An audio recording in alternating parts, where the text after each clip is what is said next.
የሚያጓጉ ነገሮች አሉ። ተቀይሯል ጊዜው። ሀብት እያፈራህ ሀብትን እያጣጣም።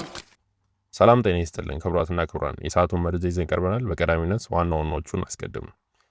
ለሀገር ጊዜያቸውን፣ ዕውቀታቸውን፣ ጉልበታቸውን ያለ ስስት ሰጥተው ላገለገሉት ነገር ግን አሁን ባለው የኑሮ ውድነት ፈተና ውስጥ ስላሉት ውድ አባት እናቶቻችን ለሀገር ባለውለታ ለሆኑ ጡረተኞች የወጣ አዲስ አስደሳችና ተስፋ ሰጪ የሆነ እቅድ ይዘንላችሁ ቀርበናል።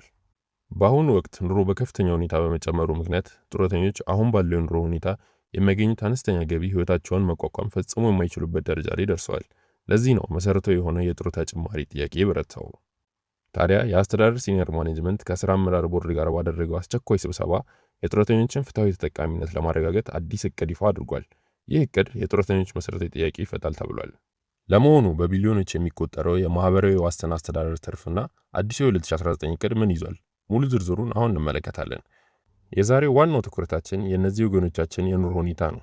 ሀገር ዛሬ የደረሰችበት የልማትና የእድገት ደረጃ መሰረት የጣሉት የወጣትነት ዘመናቸውን በሙሉ በታማኝነት ያገለገሉት አባቶቻችንና እናቶቻችን ናቸው።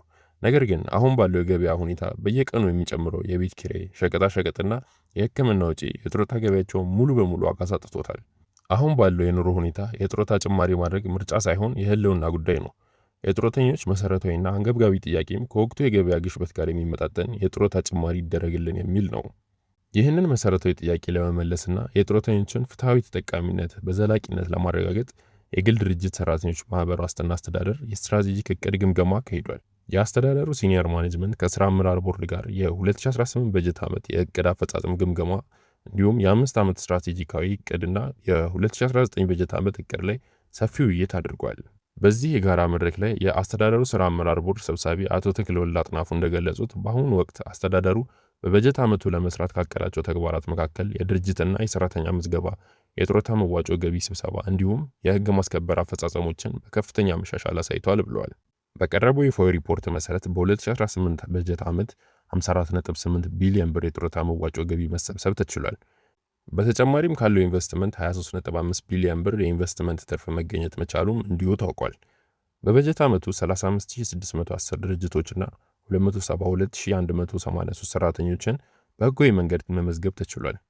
የግል ድርጅቶች ማህበራዊ ዋስትና አስተዳደር የቦርድ ሰብሳቢው አቶ ተክለወልድ አጥናፉ እነዚህ ስኬቶች የተመዘገቡት በአመራሩና በሰራተኞች ከፍተኛ ጥረት ነው በማለት ምስጋናም አቅርበዋል። ይህ በቢሊዮን የሚቆጠር የፋይናንስ አቅም መገንባቱ ለጡረተኞች ምን ትርጉም አለው? የቦርድ ሰብሳቢው ተክለወልድ አጥናፉ በግልጽ እንዳስቀመጡት ይህ ትልቅ ተቋማዊ አቅም በቀጥታ የጡረተኞችን ፍትሃዊ ተጠቃሚነት ለማረጋገጥ የሚውል ነው ብለዋል። ተቋሙ የጡረተኞች መሰረታዊ የኑሮ ጥያቄ ለመፍታት የፋይናንስ መዋቅሩን የበለጠ እያጠናከረም ይገኛል ተብሏል። በዚህም መሰረት በ2019 በጀት ዓመት የበለጠ ግዙፍ የሆኑ ግቦች ተቀምጠዋል። ከጡረታ መዋጮ ገቢ 66.5 ቢሊዮን ብር ለመሰብሰብ ታቅዷል። ከኢንቨስትመንት ትርፍ ደግሞ 28 ቢሊዮን ብር ለማግኘት ግብ ተቀምጧል። በምዝገባ በኩል ከ30 ሺህ በላይ አዳዲስ ድርጅቶችንና 240 ሺህ ሰራተኞችን ለመመዝገብ እቅድ ተይዟል።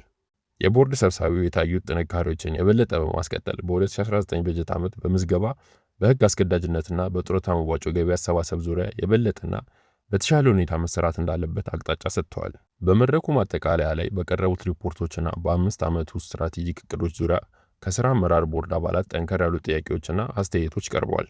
ለተነሱት ጥያቄዎች በሙሉ በአስተዳደሩ ዋና ስራ አስፈጻሚ አቶ አባተና በሚመለከታቸው የስራ ክፍል ኃላፊዎች አማካኝነት ዝርዝር ምላሽ ተሰጥቶባቸዋል።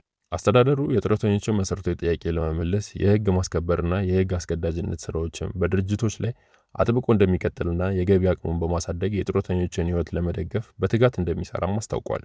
ለሀገር ትልቅ ውለታ የዋሉት እነዚህ ወላጆቻችን መሰረታዊ የጡረታ ጭማሪ ጥያቄ አሁን ባለው የኑሮ ውድነት አስቸኳይ ምላሽ ሊያገኝ እንደሚገባ ጥያቄ ውስጥ የሚገባ አይደለም። ተቋሙ ያስመዘገበው የቢሊዮኖች የኢንቨስትመንት ትርፍና አዲሱ የ5 ዓመት ስትራቴጂክ እቅድ ይህንን የጡረተኞች ጥያቄ በተሟላ ሁኔታ ይፈታል ብላችሁ ታምናላችሁ? እናንተስ በጡረታ ጭማሪው እንዲሁም በአዲሱ እቅድ ዙሪያ ምን አይነት አስተያየት አላችሁ? አሁን ከታች ባለው የኮሜንት መስጫ ላይ ሐሳባችሁን አካፍሉን። ቪዲዮውን ላይክ እንዲሁም ሼር በማድረግ ለሁሉም አጋሩን። እንደዚህ አይነት ወቅታዊ መረጃዎችን በፍጥነት እንዲደርሳችሁ ቻናላችንን ሰብስክራይብ ማድረጋችሁን አትርሱ። በቀጣይ ቪዲዮ እስከምንገናኝ ድረስ ሰላም ቆዩን።